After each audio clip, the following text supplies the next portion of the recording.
말씀을 중심으로 해서 우리들의 잘못된 신앙을 고치자, 이런 주제로 말씀을 드리려고 합니다. 같이 따라서 할까요? 나의 잘못된 신앙을 고치겠습니다. 여러분, 이 고백을 갖고 이 시간 말씀을 들으시고 하나 앞에 예배하실 수 있기를 바랍니다. 아멘. 목사님 나 잘못된 거 없는데 왜 저러실까? 그렇게 생각하지 마시고, 하나님께서 오늘 말씀을 통해서 나를 콕 집어서 하시는 말씀이 있을 겁니다. 저는 지금까지 30여 년 목회하면서 단 한 번도 누구 들으라고, 누구를 위해서 설교한 적이 없습니다. 준비한 적도 없고. 그러나 오늘 이 시간에 하나님께서는 이 종을 통해서 여러분들 한 사람 한 사람을 찝으시면서, 가리키면서, 사랑하면서, 안으시면서 오늘 말씀을 주실 줄로 믿습니다.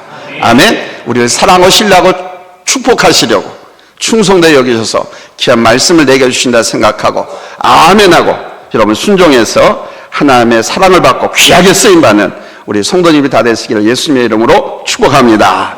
할렐루야. 할렐루야. 미국의 역대 국무장관 중에 최고의 인기를 누렸던 다니엘 웹스터라고 하는 사람이 있습니다. 그는 뛰어난 연설가이자 법률가이며 최고 정치 지도자로서 미국의 해리슨 대통령, 타일러 대통령, 필모 대통령 등 3대를 거쳐서 국무장관을 봉직한 대단히 존경받는 정치 지도자였습니다. 그가 여러 요직을 거쳐서 은퇴할 당시 그를 위한 만찬에 약 25만 명이라고 하는 경이적인 사람들이 참석을 했습니다. 그 만찬에서 한 기자가 그에게 질문을 했어요. 평생 동안 어떤 생각을 하면서 사셨습니까? 이 질문에 그가 선뜻 이렇게 대답했습니다. 나는 평생 하나님께 대한 책임을 다해야겠다는 생각으로 살았습니다. 자기에게 주어진 모든 일을 하나님께서 부여하신 막중한 사명으로 생각하고 최선을 다했다는 것입니다. 그는 유능한 정치가이기 전에 신실한 신앙인이었던 것입니다. 그가 국무장관으로 재직할 당시 그는 워싱턴에 있는 대형 교회 예배를 드리지 않고 시골 변두리의 작은 교회를 찾아가서 예배 드리는 것을 좋아했습니다. 이에 대해 기자가 또 물었습니다. 왜 그렇게 작은 교회를 어렵게 찾아다니십니까? 잠시 후 그가 입을 열었습니다. 워싱턴의 큰 교회들은 정치가인 웹스터에게 설교했지만 나를 모르는 작은 교회는 죄인인 웹스터에게 설교했기 때문입니다. 웹스터는 유능한 정치가, 법률가, 뛰어난 운명과 만인들의 존경을 한 몸에 받는 인물이었지만 그는 자기가 죄인임을 깨달은 겸손한 신앙인이었습니다. 자기의 지식과 능력과 지위를 인정받기보다는 죄인일 수밖에 없는 연약한 인간임을 깨달아서 주님의 은총을 깊이 절감하고 날마다 자신의 허물을 고백하며 무릎을 꿇었던 큰 신앙인이었습니다.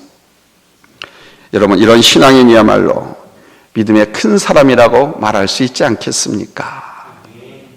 여기서 첫 번째 됐습니다. 하나님께 대한 신앙은 바로 죄에 대한 깨달음에서부터 시작된다는 사실입니다. 목사님을 만나서 이야기를 듣자면 웃지 못할 일들이 많이 있습니다. 아주 오래전 일입니다. 저희 교회 부목사로 와서 수고하시는 목사님이 서울의 모 교회에서 심우할 때 목사님께서 주일 오후 예배 설교를 맡기셨대요. 근데 이 목사님이 죄에 대해서 설교를 했다고 합니다. 근데 그 예배 끝나고 나서 당회장실로 불려가가지고 야단을 아주 호되게 맞았다고 합니다. 죄에 대한 설교를 했다고. 다시는 그따위 죄에 대한 설교를 하지 말라고 하시면서 아주 큰 호통을 치더랍니다. 왜 많고 많은 설교 중에 하필이면 죄에 대해서 설교를 하냐고. 성도들이 우리들이 가장 듣기 싫어하는 게 너는 죄인이다, 죄에 대한 설교라는 거예요.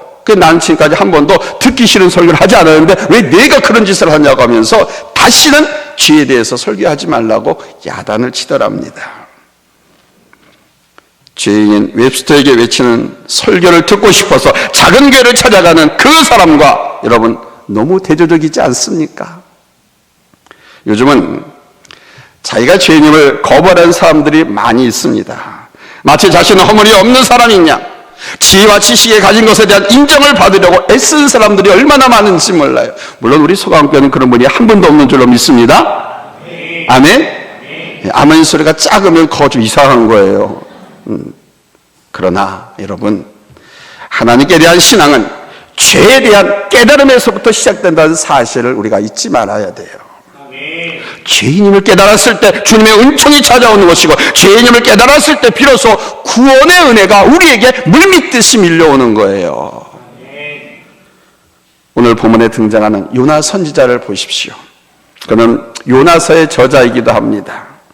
그럼에도 불구하고 요나서를 읽다 보면 이 요나는 자기를 가리켜서 위험 있는 경건한 선지자로 나타내고 있지 않습니다. 오히려 요나는 자기의 죄와 허물과 수치를 낱낱이 폭로하고 있습니다. 스스로. 오늘 보면 요나가 선지자의 본분을 망각한 채 하나님을 향해 거역하고 반항하는 모습을 아주 적나라하게 묘사하고 있지 않습니까? 두 번째로, 그래서 요나는 하나님의 말씀을 선포하라는 명령을 받았습니다. 어느 날 여호와의 말씀이 아미떼 아들 요나에게 임했습니다. 2절 말씀에 보니까 너는 일어나 저 큰 성읍 니네로 가서 그것을 향하여 외쳐라. 그 악독이 내 앞에 상달되었음이니라 그랬습니다. 그러니까 하나님의 명령이 아주 순엄하게 임한 것입니다. 니네로 가서 그것을 향하여 외쳐라. 2절 말씀이 우리 카톨릭과 우리 개신교가 함께 번역한 공동 번역 성경에는 이렇게 나와 있습니다. 어서 저 큰 도시 니네로 가서 그들의 죄악이 하늘에 사무쳤다고 외쳐라. 니느웨 성의 죄악이 얼마나 컸으면 하늘까지 사무쳤겠습니까? 그들의 죄악이 크게 달했음을 보여주는 것이죠. 창세기 18장 20절에는 여호와께서 말씀하시기를 소돔과 고모라에 대한 부르짖음이 크고 그 죄악이 심히 무거우니 라고 했습니다. 소돔 성의 죄악이나 니느웨 성의 죄악이나 여러분 매일반이었습니다. 그러나 분명히 다른 것이 있지요. 두 도성이 죄악으로 덮여 있었던 것은 똑같지만 소돔 성은 망했고 니느웨는 하나님의 은총을 입어서 축복을 받았습니다. 바로 이 은총을 베풀기 위해서 하나님은 요나 선지자를 쓰셨던 것입니다. 그래서 요나에게 명령하시기를 너는 니느웨로 가서 외치라. 저들의 죄악을 책망하라. 그래서 회개케 하라고 말씀하셨던 겁니다. 그러나 유행의 소행머리를 보십시오. 요나는 선지자라고 부르기조차 부끄러운 행동을 하고 있습니다. 본문 3절 읽어볼까요? 3절 찾았으면 아멘.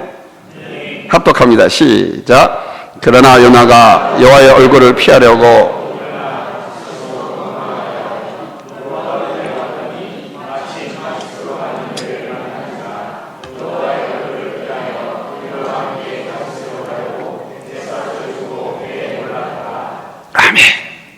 여기에서 요나가 여호와의 얼굴을 피하여 다시스로 가려고 했던 것은 이런 그만한 이유가 다 있었습니다. 일부 유대인들 사회에서는요, 예언의 영, 하나님의 성령이 이스라엘 땅 안에서만 국한된다는 그런 견해가 있었거든요. 이스라엘 땅을 넘어가면 하나님의 성령이 역사하지 않는다, 하나님의 영이 간섭하지 못한다, 이런 생각이 지배하고 있었어요.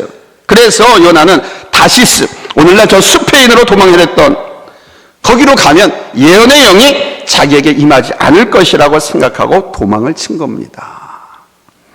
이런 요나의 행동에는 그럴듯한 이유가 있었습니다. 나중에 일입니다만은 니느웨가 하나님 앞에 회개하고 은총을 입었을 때 4장 1절에 보니까 요나가 매우 싫어하고 성내며 이렇게 밝히고 있잖아요. 니느웨 성이 회개하고 하나님 은총을 입으니까 요나가 막 화를 내는 거예요. 이때 화내는 건 누구한테 화내는 겁니까? 하나님 앞에 화내는 거예요. 너무 싫어서 회개해서 하나님께서 용서해 주시고 축복해 줬으니까 너무너무 기가 막힌 거죠, 요나 입장에서. 그리고 자기가 다시스로 도망하려 했던 이유를 4장 2절에서 이렇게 설명을 하고 있어요. 4장 2절 우리 같이 읽겠습니다. 시작.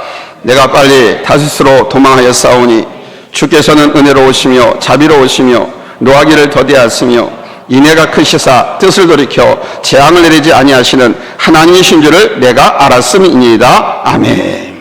그러니까 하나님은 은혜롭고 자비로우시기 때문에 내가 니느웨에 가서 복음을 전하면 용서해 주실 것이 틀림없다는 사실을 알았기 때문에 요나가 다시스로 도망을 갔다는 것입니다. 자, 그렇다면 여러분, 요나가 하나님의 종이 왜 이런 생각을 했을까요? 당시의 니네는 아수르 제국의 수도로서 명성이 자자한 도시였습니다. 오늘날 세계 패권 국가는 어디입니까? 미국, 중국, 러시아 뭐 이렇게 말하지 않습니까? 당시 아수르가 세계 패권 국가였어요. 그 아수르의 수도가 니느웨였던 것입니다. 인구도 엄청나게 많아 큰 도시였고 부에 있어서 큰 도시였고요. 권세나 영토에 있어서도 큰 성읍이었습니다.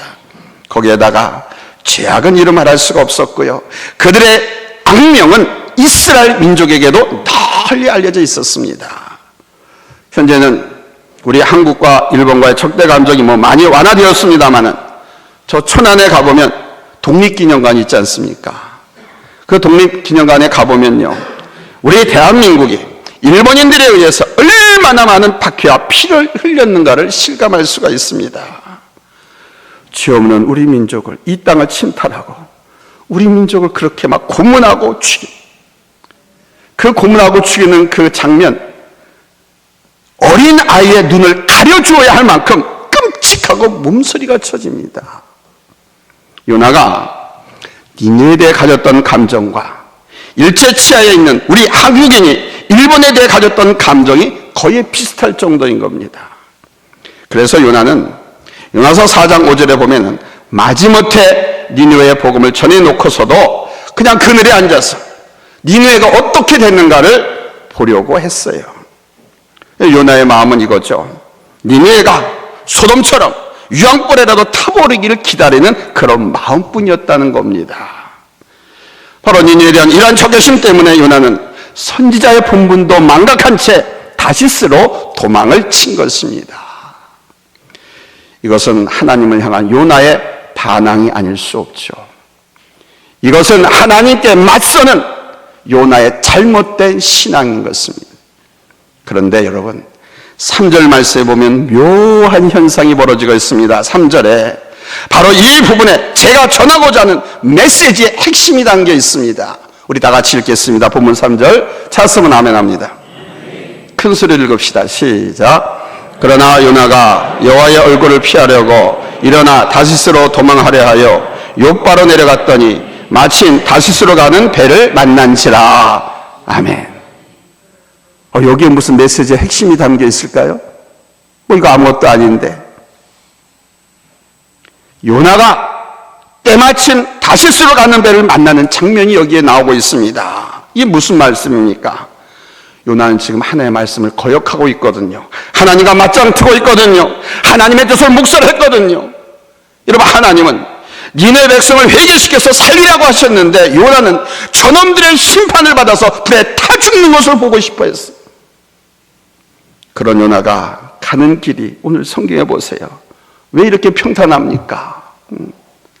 하나님을 향해 반항하는 요나의 길이 이렇게 평탄할 수가 없습니다. 계획대로, 요나의 계획대로 일이 착착 진행되어 가고 있습니다.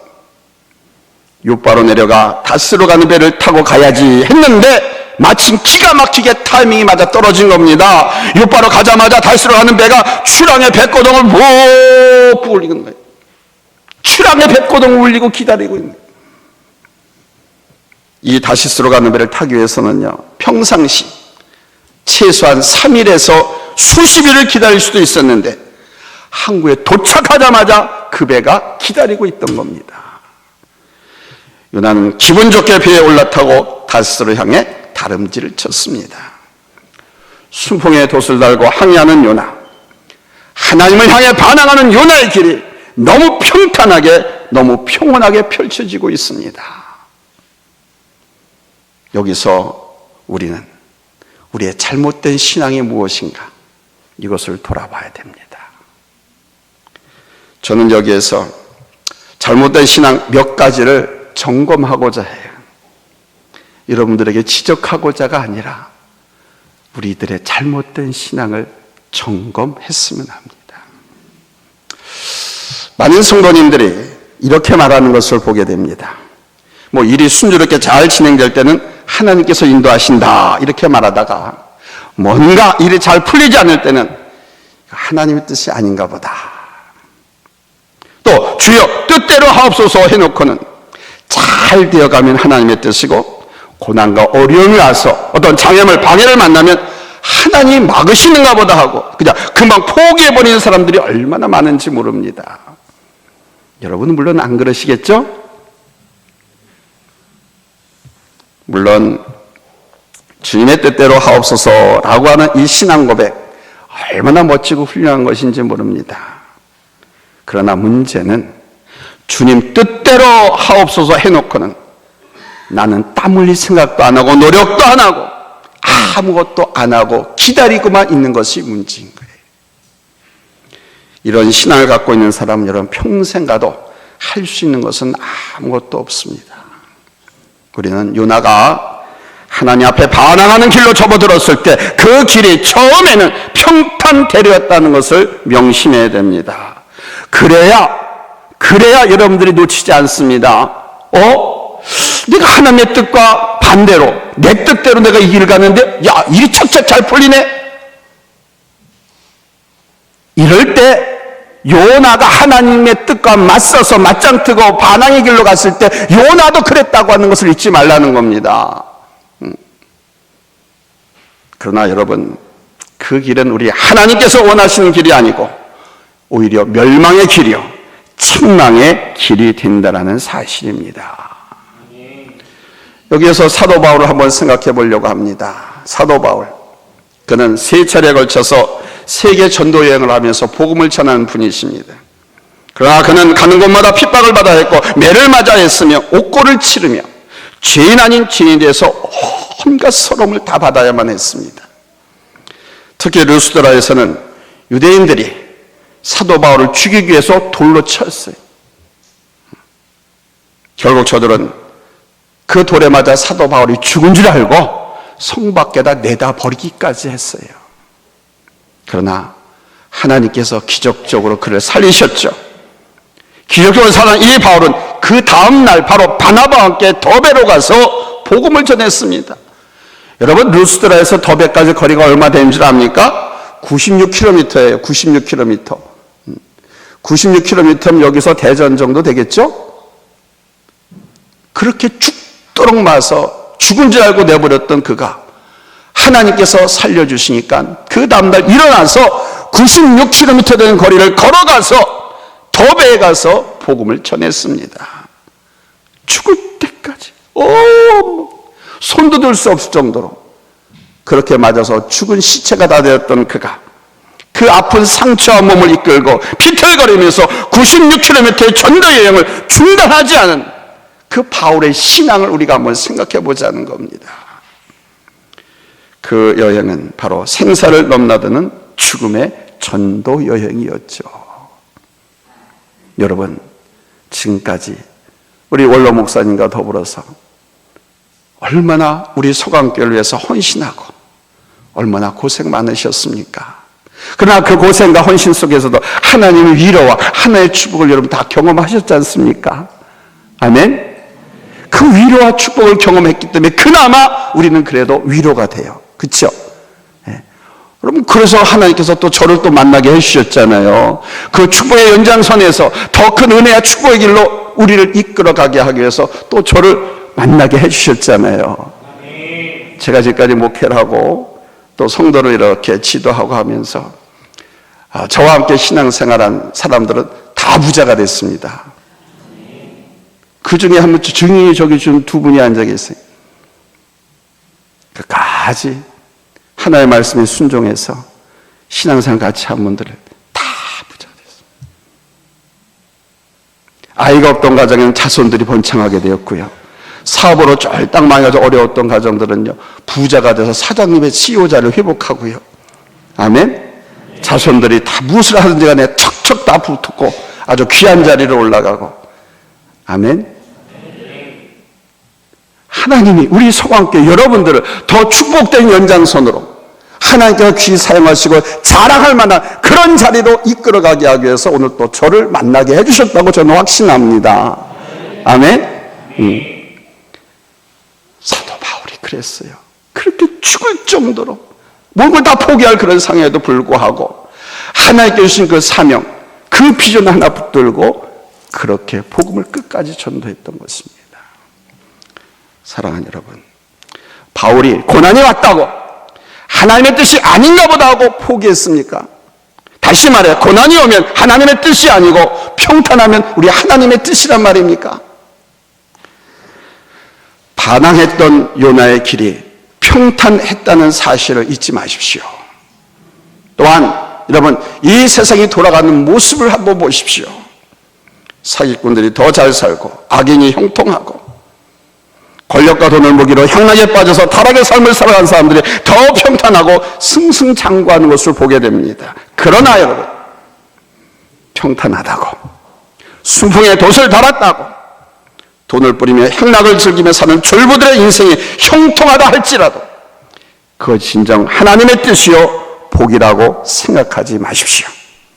왜냐하면 머지않아 요나에게 태풍이 닥쳐올 것이기 때문입니다. 사랑하는 성도 여러분, 인생을 살다 보면 평탄할 때도 있고요, 고난과 풍파가 올 때도 있습니다. 그러나 우리 성도는 고난이 오고 힘들지라도 여러분 오직 믿음 하나 붙들고 살아야 할 줄로 믿습니다. 오직 믿음. 솔라 피데. 오직 믿음. 여러분, 십자가는 고난을 의미하는 것이고요, 고통과 눈물을 의미하는 것이기도 합니다.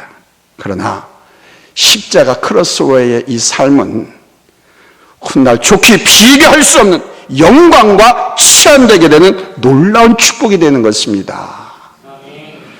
앞에서 말씀드렸던 다니엘 웨스터처럼 매사에 하나님께 충성하는 마음으로 하나님께서 내게 맡기신 사명을 감당하는 것처럼 살아갑시다.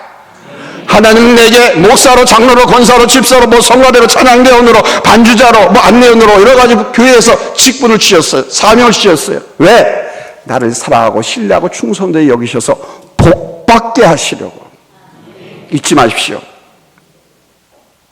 나를 사랑하고 충성되게 여기셔서 복받게 하시려고 이 사명을 주신 거예요.